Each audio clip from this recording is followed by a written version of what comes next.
નમસ્કાર મિત્રો, કેમ છો? મજામાં?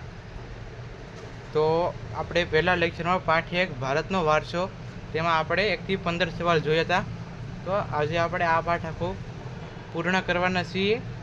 તો 16મો સવાલ, આપણો સાંસ્કૃતિક અને પ્રાકૃતિક વારસો પરસ્પર ગાઢ સંબંધ ધરાવે છે એમ શા પરથી કહી શકાય? નદીઓ, પર્વતો, વૃક્ષો, પ્રાણીઓ તેમજ જળ, વાયુ, અગ્નિ અને આકાશ જેવી પ્રકૃતિની શક્તિઓને ભારતીય સંસ્કૃતિએ દેવી રૂપ આપ્યું છે. નદીઓને આપણે લોકમાતા તરીકે પવિત્ર ગણીને પૂજીએ છીએ. આ સવાલ હેતુલક્ષીમાં વિકલ્પમાં પૂછી શકે છે. પીપળો, વડ, તુલસીને પવિત્ર ગણીને તેમને ધાર્મિક મહત્વ આપ્યું છે. કેટલાક પશુ પંખીઓને દેવી દેવતાઓના વાહનો તરીકે સ્વીકાર્યા છે. કેટલાક શાસ્ત્રીય રાગો દિવસના જુદા જુદા પ્રહરો પર આધારિત છે. આયુર્વેદ સુનાની ચિકિત્સા પદ્ધતિ અને નેચરોપથી સંપૂર્ણપણે પ્રકૃતિ પર આધારિત છે. જે તમને અહીં બાજુમાં દેખાય છે. હવે આપણે જે પ્રજા ભારતમાં જે આવી તેના વિશે પરિચય આપણે મેળવીશું. પ્રાચીન પ્રજા તરીકે નેગ્રીટો, જેને આપણે હબસી પ્રજા પણ કહીએ છીએ, નો આપણે પરિચય. નેગ્રીટો અથવા નિગ્રો ભારતના સૌથી પ્રાચીન નિવાસીઓ છે. કેટલાક ઇતિહાસકારોનું માનવું છે કે નેગ્રીટો અથવા નિગ્રો આફ્રિકામાંથી બ્લુ સિસ્તાન રસ્તે થઈને ભારતમાં આવ્યા. તેઓ વર્ણે શ્યામ, 4 થી 5 ફૂટ ઊંચા અને માથે વાકડિયા વાળ હતા. જે તમને અહીં બાજુમાં તેનો ફોટો છે. આપણે આ લીટો ઘૂમી નાખ્યો તો. દ્રવિડ સંસ્કૃતિની વિગતો આપો. દ્રવિડ મૂળ ભારતના હતા. તેઓ સિંધુ ખીણ સંસ્કૃતિના સર્જકો અને પાષાણ યુગની સંસ્કૃતિના સીધા વારસદાર મનાય છે. તેઓએ માતા રૂપે દેવી એટલે કે પાર્વતી અને પિતૃ રૂપે પરમાત્મા એટલે શિવની પૂજાની સમજ આપી છે. પ્રકૃતિ, પ્રજા, પ્રાણીઓની પૂજા તેમજ ધૂપ, દીપ અને આરતી વડે પૂજા કરવાની રીત પણ તેમણે વિકસાવી છે. તેઓ માતૃપ્રધાન કુટુંબ પ્રથા ધરાવતા હતા. તેઓને આકાશી ગ્રહો, હોળી, તરપ્પા, કાંતવું, વણવું, રંગવું વગેરેની જાણકારી હતી. ઉત્તર ભારતના આર્યોના આગમન પછી દ્રવિડ દક્ષિણ ભારતમાં સ્થાયી થયા. દ્રવિડ કુળની તમિલ, તેલુગુ, કન્નડ, મલયાલમ વગેરે ભાષાઓ બોલતા લોકો દક્ષિણ ભારતમાં જોવા મળે છે. જે તમને અહીં તે પ્રજાના 2 ફોટા છે તે જે તમને દેખાય છે અહીં. 19મો સવાલ, પ્રાચીન પ્રજા તરીકે મેગોલોઇડ, જેને કિરાત પ્રજા પણ કહે છે, તેનો પરિચય. આ પ્રજા ઉત્તર પશ્ચિમ ચીનમાંથી તિબેટમાં થઈ ભારતમાં આવી. તેમણે ઉત્તર આસામ, સિક્કિમ, ભૂતાન, પૂર્વ બંગાળ વગેરેમાં વસવાટ કર્યો. સમય જતાં તેમનું ભારતીયકરણ થયું. પીળો વર્ણ એટલે કે તેનો રંગ પીળો, સપટો ચહેરો, જે તમને અહીં સાઈડમાં દેખાય છે. ઉપસેલા ગાળ, બદામ આકારની આંખો, સપટું નાક વગેરે તેમની શારીરિક વિશેષતાઓ હતી. મેગોલોઇડ લોકો પીળા વર્ણના હોવાથી તેને કિરાત પ્રજા પણ કહેવામાં આવે. જે તમને અહીં કિરાત છે. પ્રાચીન પ્રજા ઓસ્ટ્રોલોઇડ, જેને નિષાદ પ્રજા તરીકે કહેવામાં આવે છે, તેનો પરિચય. આ પ્રજા અગ્નિ એશિયામાંથી આવેલી. શ્યામ રંગ, લાંબુ અને પહોળું માથું, ટૂંકું કદ, ચપટું નાક તેમની શારીરિક વિશેષતાઓ હતી. ભારતમાં આવેલા આર્યોને નિષાદ કહેવાતા હતા. જો તમે અહીં બાજુમાં કોષ્ટકમાં છે, ભારતની કોલ અને મુંડા જાતિમાં અસમની ખાસી પ્રજામાં, નિકોબાર અને બ્રહ્મદેશની જાતિઓમાં આ પ્રજાનું મોટા લક્ષણો જોવા મળે છે. માટીના વાસણો બનાવવા, ખેતીકામ કરવું, સુતરાઉ કાપડનું વણાટકામ વગેરે કૌશલ્યો તેમજ કેટલીક ધાર્મિક માન્યતાઓ તેઓ ધરાવતા હતા. એટલે કે માટીના જે વાસણો બનાવવી, ખેતીકામ કરે, સુતરાઉ કાપડનું વણાટકામ કરે તેઓ કામ કરતા હતા. જે તમને અહીં સાઈડમાં એનો ફોટો છે. પ્રાચીન પ્રજા તરીકે આર્યો, જેને નોટ્રિક પ્રજા તરીકે ઓળખવામાં આવે છે, તેનો પરિચય. તેઓ આર્ય સંસ્કૃતિ અને સભ્યતાના નિર્માતાઓ હતા. પ્રાચીન કાળમાં હિન્દુ આર્યો હતા. તેઓ અન્ય સમકાલીન કરતાં વધુ વિકસિત હતા. તેમણે ભારતની અન્ય પ્રજાની સંસ્કૃતિઓના ઉમદા તત્વો અપનાવી એક સમન્વય સંસ્કૃતિનું સર્જન કર્યું. આર્ય પ્રકૃતિ પ્રેમી હતા. તેઓ વૃક્ષો, નદીઓ, પર્વતો, સૂર્ય, વાયુ, વરસાદ તેઓ અન્ય સમકાલીન કરતાં વધુ વિકસિત હતા. તેમણે ભારતની અન્ય પ્રજાની સંસ્કૃતિઓના ઉમદા તત્વો અપનાવી એક સમન્વય સંસ્કૃતિનું સર્જન કર્યું. આર્ય પ્રકૃતિ પ્રેમી હતા. તેઓ વૃક્ષો, નદીઓ, પર્વતો, સૂર્ય, વરસાદ, વાયુ વગેરેની પૂજા આરાધના કરતા હતા. તેમણે પ્રકૃતિના તત્વોની સ્તુતિ કરી હતી. સમય જતાં તેમાંથી યજ્ઞ, યાગાની ધાર્મિક ક્રિયાઓ ભારતમાં શરૂ થઈ હતી. આર્યોની મુખ્ય વસ્તીવાળા પ્રદેશને આર્યવ્રત નામ આપ્યું છે. આર્યોને શરૂઆતમાં વાયવ્ય ભારતમાં રહેતા હતા. ત્યાં 7 મોટી નદીઓ વહેતી હતી. તેથી તે પ્રદેશને સપ્ત સિંધુ તરીકે ઓળખવામાં આવ્યો. આર્ય રાજા ભરત કે ભરત જાતિના નામ પરથી આપણો દેશ ભરત ભૂમિ, ભરતખંડ, ભારત વર્ષ કે ભારત જેવા નામોથી ઓળખવા લાગ્યો છે. જે આપણે પહેલા સવાલમાં પાર્ટ 1માં ભારતની વિશેષતાઓમાં આપણે જોયું કે કોઈ પણ શુભ કાર્યમાં ભરતખંડ, ભારત વર્ષ, ભરત ભૂમિ, જંબુદ્વીપ જેવા નામોનો ઉલ્લેખ કરવામાં આવે છે. પ્રાચીન પ્રજા તરીકે અલ્પાઇડ, ડિનારિક અને આર્મેનોઇડ પ્રજાનો પરિચય આપો. આ પ્રજા 3 છે, પણ અહીંયા એકનો જ ફોટો આપેલો છે, તમે જોઈ શકો છો. આ પ્રજા મધ્ય એશિયામાંથી ભારતમાં આવી. આ ત્રણેય જાતિઓ સમાન શારીરિક લક્ષણો ધરાવતી. આ પ્રજાના અંશો ગુજરાત, સૌરાષ્ટ્ર, મહારાષ્ટ્ર, બંગાળ, ઓરિસ્સા અને વ્યાપક પ્રમાણમાં જોવા મળે છે. પ્રાચીન ભારતમાં આવેલી પ્રજાનું ભારતીયકરણ કેવી રીતે થયું તે વર્ણવો. ભારતમાં આવેલી વિવિધ પ્રજાઓની સંસ્કૃતિના વિશિષ્ટ તત્વો અપનાવી લઈને એક સામાન્ય સંસ્કૃતિનું સર્જન થયું. સમયાંતરે ભારતમાં આવીને વસેલી આ બધી જાતિઓ વચ્ચે લગ્ન સંબંધો દ્વારા પ્રજાઓનું સંમિશ્રણ થતું ગયું. બધાની એક વિશિષ્ટ રહીને કેરી, અનેક ભાષાઓ, વિચારો, ધાર્મિક માન્યતાઓ પણ સમન્વય થતો ગયો. આ પ્રારંભ કાળથી આપણા દેશમાં એક સમન્વય સંસ્કૃતિનું નિર્માણ થયું, જેણે ભારતને ભવ્ય અને સમૃદ્ધ વારસો આપ્યો. આ ભારતમાં ભાતીગળ સંસ્કૃતિનો વિકાસ થયો. આ પ્રજાનો પરસ્પર એટલી ભળી ગઈ કે તેમનું કોઈ અસ્તિત્વ જ ન રહ્યું, એટલે કે તેમનું ભારતીયકરણ થયું. 23મો સવાલ, ભારતીય વારસાના જતન અને સંરક્ષણ અંગે આપણે બંધારણીય ફરજો જણાવો. આપણા બંધારણના અનુચ્છેદ 51 કલમ નંબર 51 ભારતના નાગરિકોની મૂળભૂત ફરજો દર્શાવે, જેમાં સ, જ, ટ એટલે કે 6, 7 ને 9માં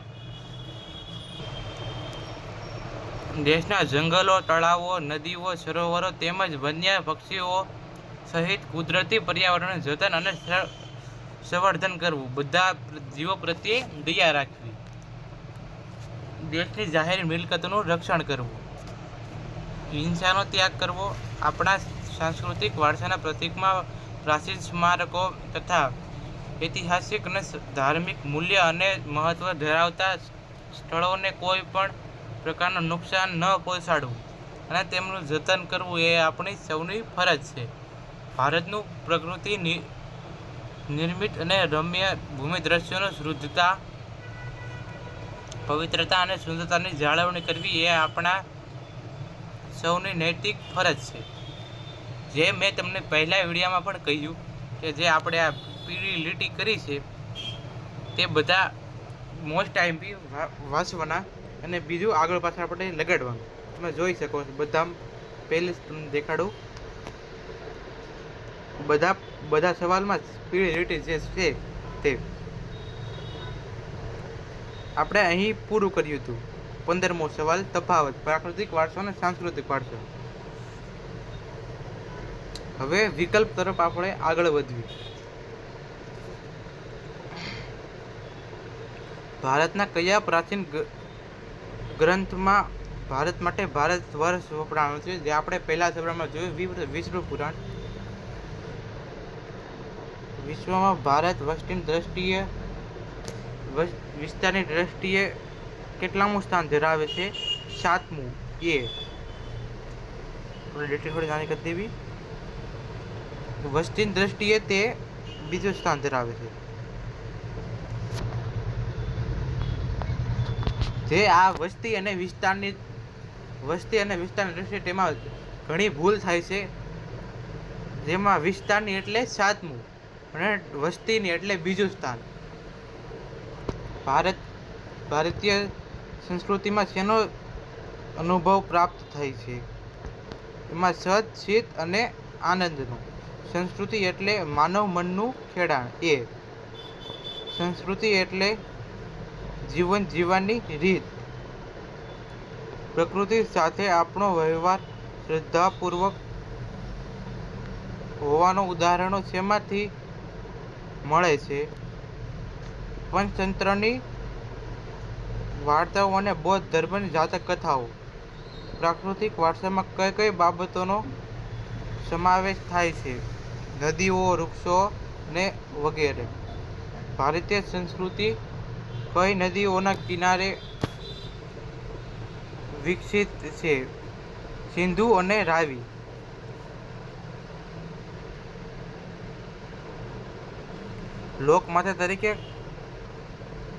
લોકમાતા શબ્દ કોના માટે ઉપયોગમાં લેવામાં આવ્યો છે? સી. નદીઓ માટે. ભારતીય સંસ્કૃતિમાં પીપળો, વડ અને તુલસીને પવિત્ર ગણીને પૂજવામાં આવે છે. ભારતીય પ્રજીવનને સમૃદ્ધ બનાવવામાં સૌથી મોટો ફાળો કોનો છે? નદીઓનો. ભારતની પ્રજા અતિ પ્રાચીન યુગથી પર્યાવરણો પ્રેમી રહી છે. તેની સાક્ષી છે પ્રજાનો ડી. વૃક્ષ પ્રેમ.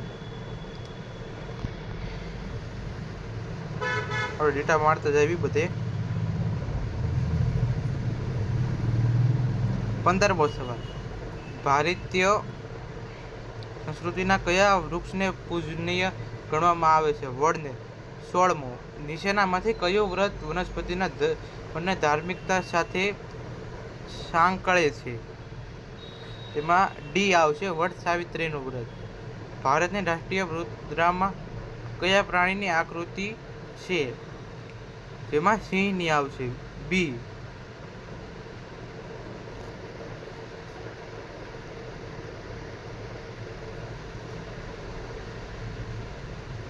નીચે આપેલ ચિત્ર કઈ સંસ્કૃતિની યાદ અપાવે છે?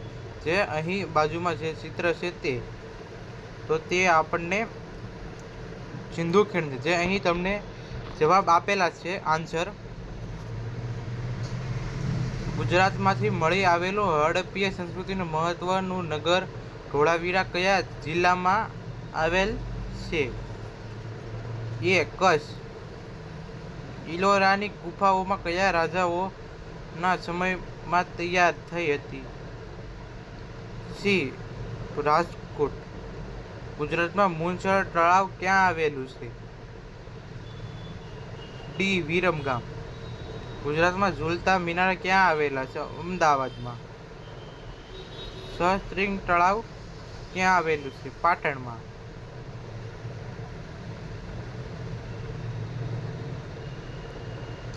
ચોવીસમો.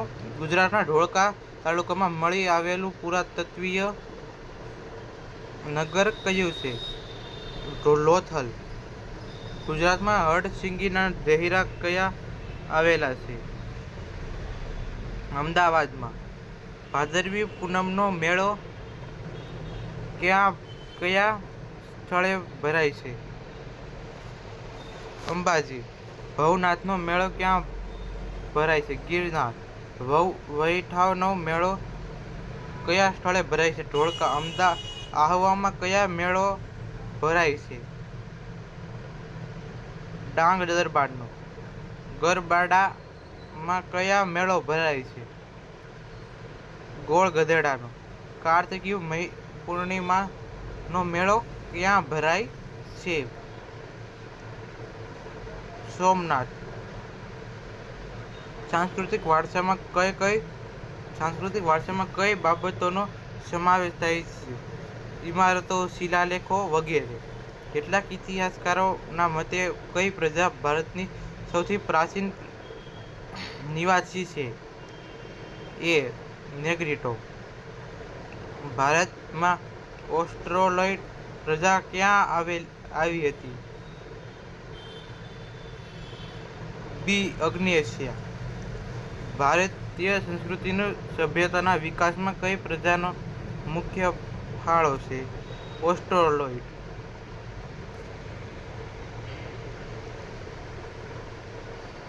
રંગે શ્યામ 4 થી 5 ફૂટ ઊંચી અને વાંકડિયા વાળ ધરાવતી પ્રજા કઈ છે? ડી. નેગ્રીટો.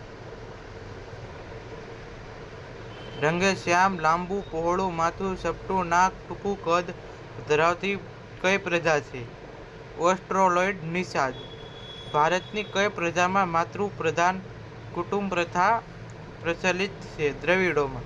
પીળો વર્ણ, ચપટો ચહેરો, ઉપસેલા ગાળ, બદામી આકારની આંખો ધરાવતી જે પ્રાચીન ભારતમાં આવેલી છે તે મેગોલોઇડ. કઈ પ્રજા કિરાત તરીકે ઓળખવામાં આવે? મેગોલોઇડ. 41. દ્રવિડો ભારતમાં આવીને વસ્યા તે પહેલા કેટલી ભિન્ન પ્રજા ભારતમાં આવી હતી? સી. ભારતમાં આવેલી કઈ 3 જાતિઓ એક સમાન ભૌતિક ગુણો ધરાવે છે? ડી. અલ્પાઇન, ડિનારિક, આર્મોનાઇડ. અલ્પાઇન, ડિનારિક અને આર્મોનોઇડ પ્રજા ક્યાંથી આવેલી છે? મધ્ય એશિયા. ઉત્તર વૈદિક કાળમાં આર્યો અને આર્યવર્તનો દક્ષિણમાં કયા સુધી વિસ્તાર થયો છે? સી. વિંધ્યાચળ સુધી. આર્યો કઈ પ્રજાને નિષાદ કહેતા? ડી. ઓસ્ટ્રોલોઇડ. ડેટા મારો ભૂલી ગયા.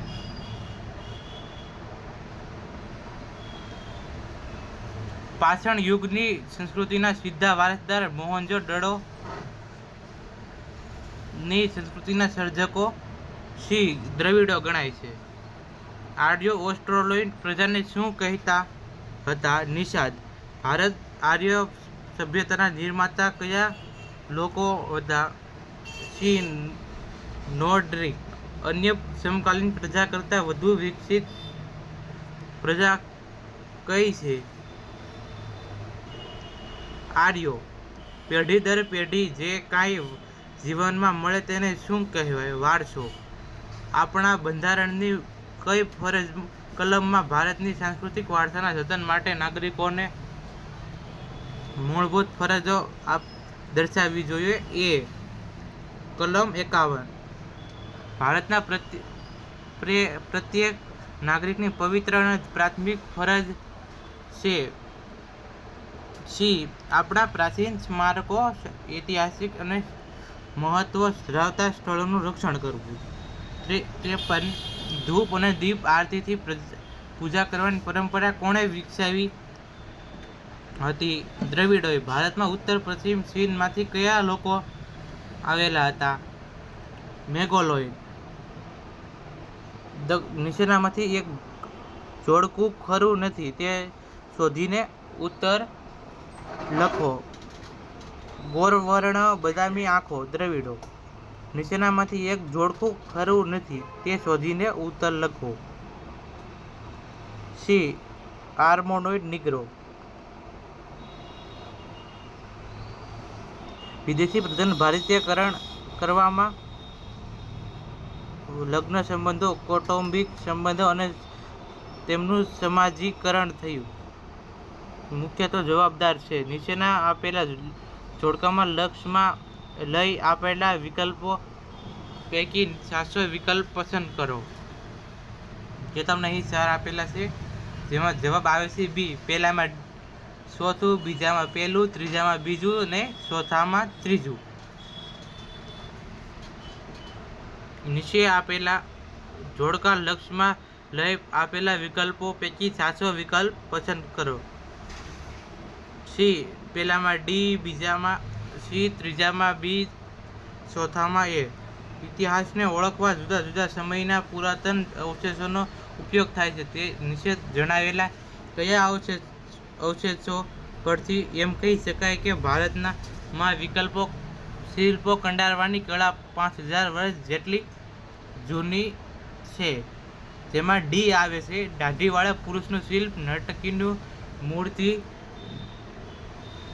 નર્તકીની મૂર્તિ, દેવીઓની પ્રતિમાઓ અને રમકડા. નીચે જણાવેલ વિકલ્પોનો અભ્યાસ કરી કયો વિકલ્પ આપણા સમૃદ્ધ વારસા સાથે સુસંગત જણાવતો નથી? તેમાં બી આવશે ભાખડા, નગલ, કોકણ રેલવે, નરેલા વિદ્યુત મથક.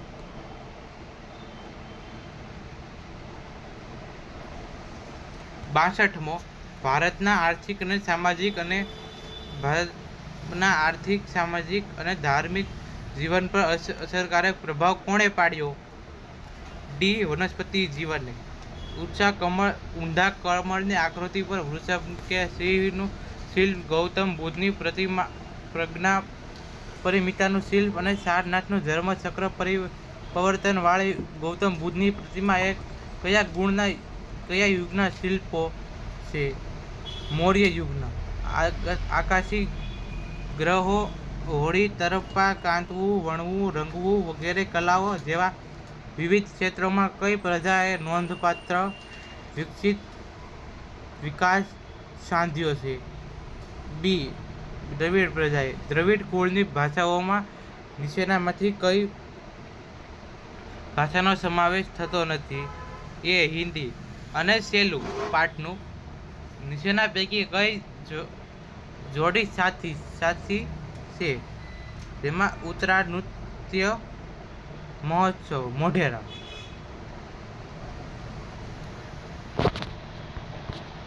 તો આપણે પહેલા પાઠ અહીં પૂરો કર્યો. તમે જોઈ શકો છો આપણે પાર્ટ 1 ને પાર્ટ 2 હતો. જો તમને આ વિડીયો ગમ્યો હોય તો લાઈક કરો, શેર કરો અને સબસ્ક્રાઈબ કરો. હવે જેથી તમને અમારી નોટિફિકેશન વિડીયોની મળતી રહે. મળીએ બીજા વિડીયોમાં. ત્યાં સુધી જય શ્રી કૃષ્ણ.